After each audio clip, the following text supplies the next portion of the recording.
I was listening to the radio the other day, and I heard a man on the radio mention the scripture. I didn't catch the first half. I only caught the last half.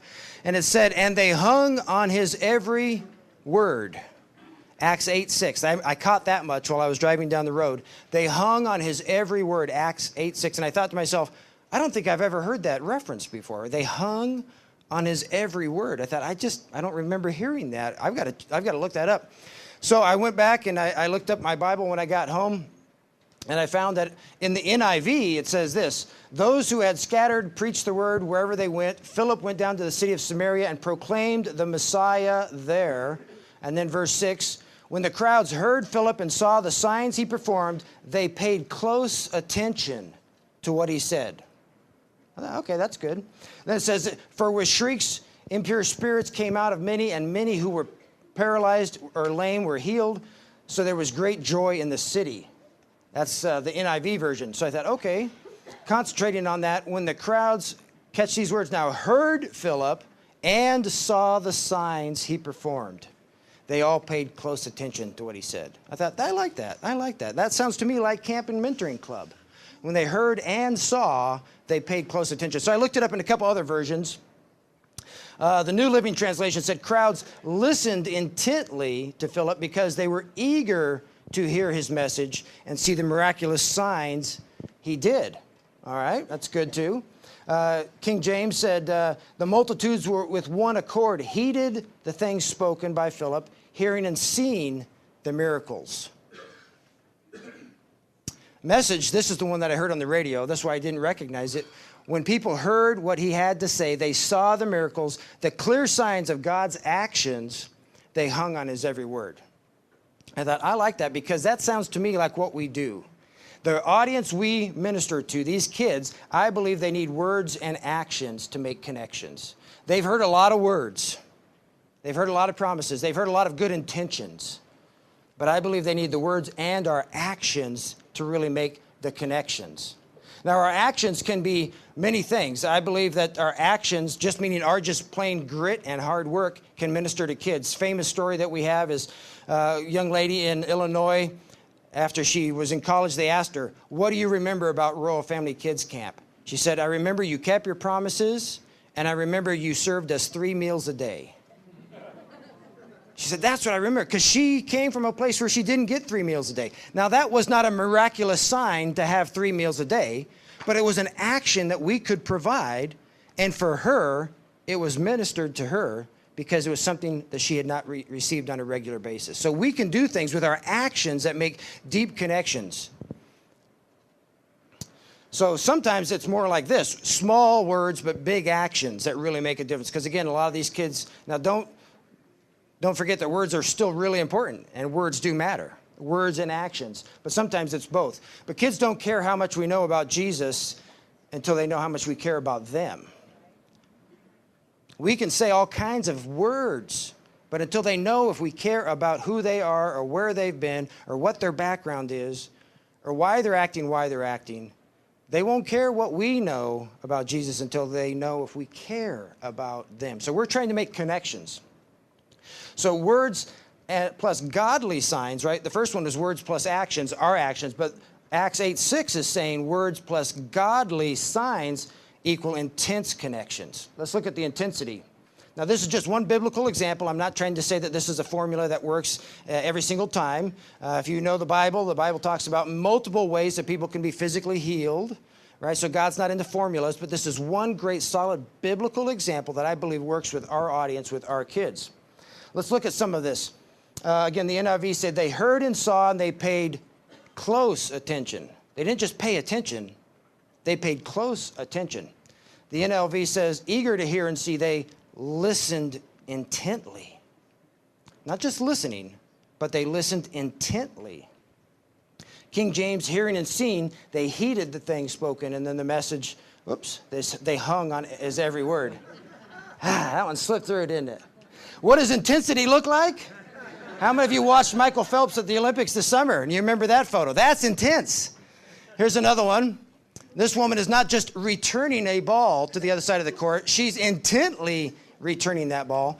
If you watched Rogue One this summer, This woman is on the screen, most of the summer, and she has an intense look, and even my favorite actor, Jimmy Stewart, can even be an intense guy when he needs to be, right? Intensity, that means something more is happening. They said eager to hear and see. They listened intently. So there's something more going on there. So I had to look this up in the Greek. What does this miracles and signs mean? The word in the Greek is semeion, if I'm saying it right, semeion. Typically miraculous, given to confirm or corroborate what is going on. Further, it goes on to say, it authenticates what the Lord and his eternal purpose. Catch this. Especially by doing what mere man cannot replicate or take credit for. That's one of the things I love about royal family, is we work hard. And there's some actions from our hard work. But there's things that are happening that we cannot replicate. There's things that happen that we cannot take credit for. And that's one of the things I love about rural families. When we work hard, it gives us opportunities for things that we can't replicate. We just can't make some of those things happen. Those are the signs that are pointing kids back to Jesus. So it starts with words. To find some intense connections, we tell kids about Christ through our drama and chapel and devotions. These are all words. These are all things that are part of the program. We're sharing our own personal stories and our own personal testimonies. We're using our words effectively. And then there are these signs. We're looking for signs. How can we create signs when there are things that we cannot replicate?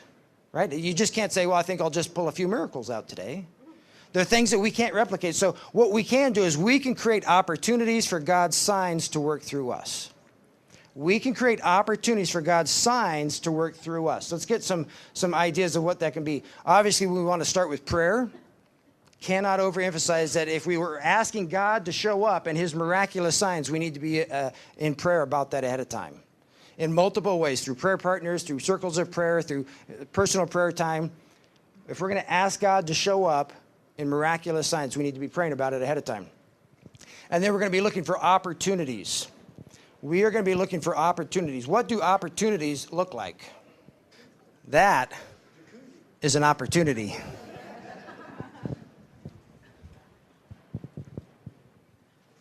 Now I've got some props up here that I'll be using this morning. I'm going to use my props this morning here at the breaks and lunchtime. These props will be in the back where you will have an opportunity to use some of these props as well. What does this mean? That's a mud hole. Psalm 40 says, I waited patiently for the Lord. He heard my cry. He lifted me up out of the slimy pit, out of the mud and the mire. He set my feet on a solid rock and gave me a firm place to stand. He put a new song in my mouth, a hymn of praise to our God. Many will hear and see and fear the Lord, put their trust in him.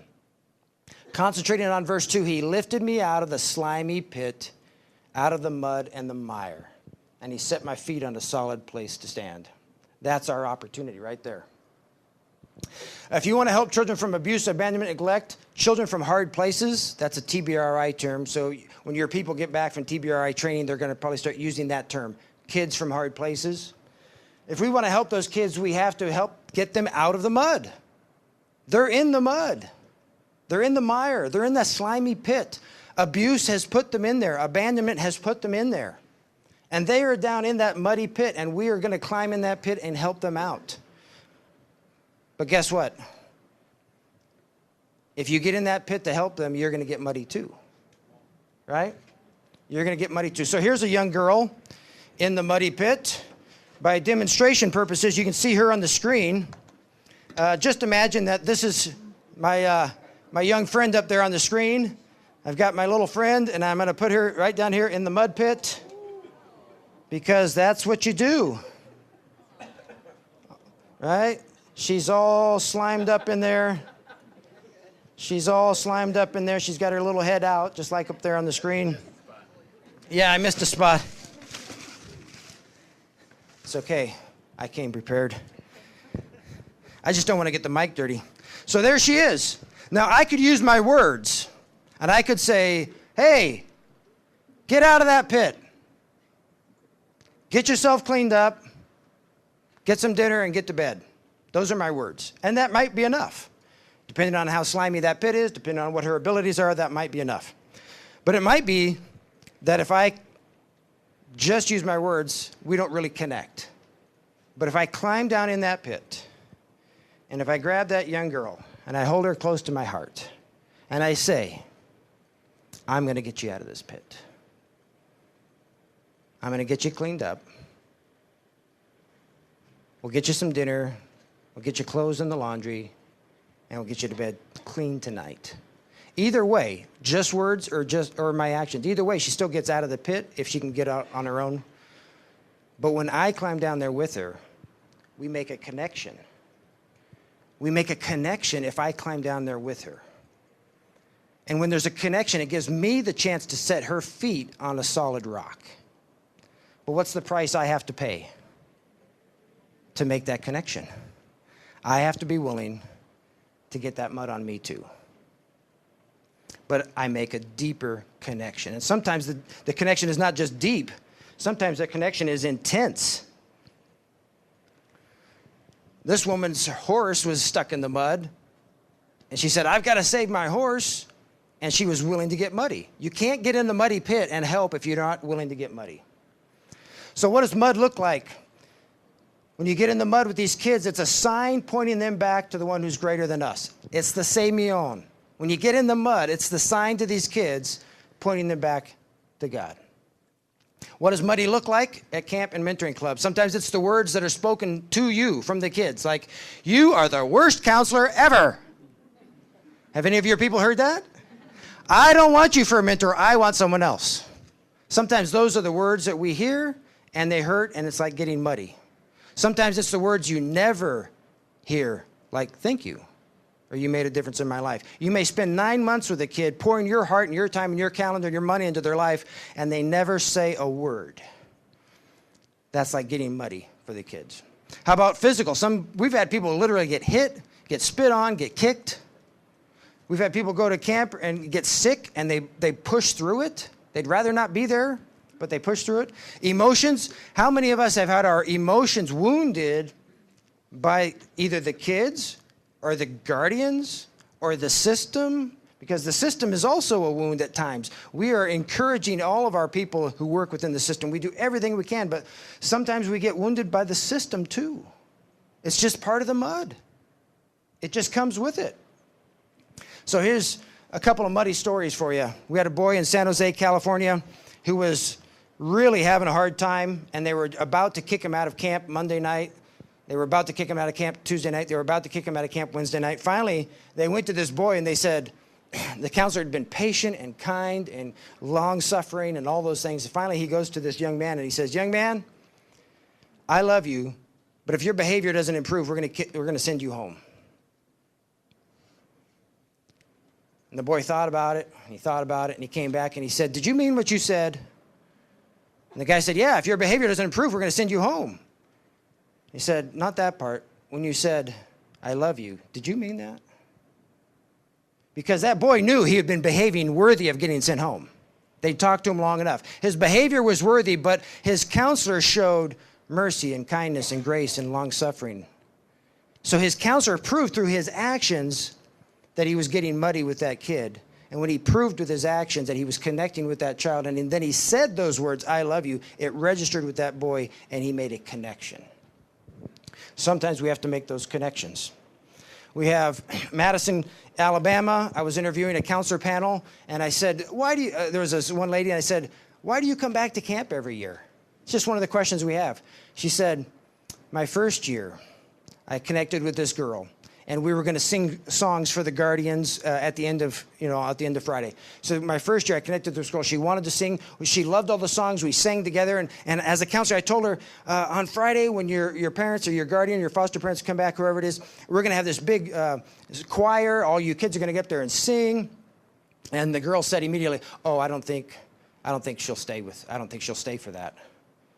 And the counselor said, oh, but let's pray. Let's ask God that she'll stay and that she'll be able to hear you sing. So they worked on it all week, but the girl showed hesitation the whole time. But the counselor was excited and energetic. we're gonna pray and we're gonna ask God that she would stay and hear you sing. So finally, Friday comes. The girl's a little anxious. The counselor's excited. The guardian shows up, and the counselor says to this guardian, we are so excited. We had such a great week with you, and we are going to have this 5-minute choir where all the kids, if she could just stay, and the guardian said, no, we're leaving right now. And so she went through this, long discussion about how important it was and all that. And the guardian is like taking the girl into the parking lot, getting into the vehicle, and this counselor's following, saying, but we worked on this all week, and she's so excited. Could you just stay for 5 minutes? And the lady said, we've got to go. And the counselor, this woman, gets on her knees in the parking lot in Alabama. She says, I beg you, will you please stay for 5 minutes? And the lady said, get in the car, we're leaving. And they drove away, and this woman is on her knees in the parking lot. She said, I never begged for anything in my life, but I begged to let that little girl get up and sing. But the guardian drove away. That's getting muddy for the kids we serve. But it made a connection in that young girl's mind about who that counselor was.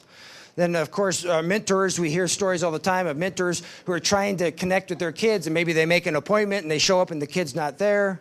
And then the kid gets moved 2 hours away, and so they have to decide, do I drive 2 hours every Saturday, once a month, to go, yes, I made a commitment, I'm going to do it. And they drive 2 hours there and 2 hours back, and it's this intense commitment that they have to step up to.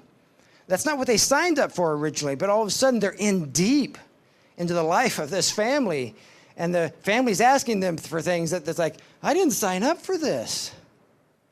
You're getting muddy for these kids. And in Omaha, Nebraska, one of my favorite stories, young man wouldn't stick around in chapel. He was wandering through the trees, and 2 guys were following him and, sticking with him. And finally he picks up a stick, and he turned around and whacked this counselor right in the stomach, doubled him over. They grabbed the stick from the guy, of course, separated everybody.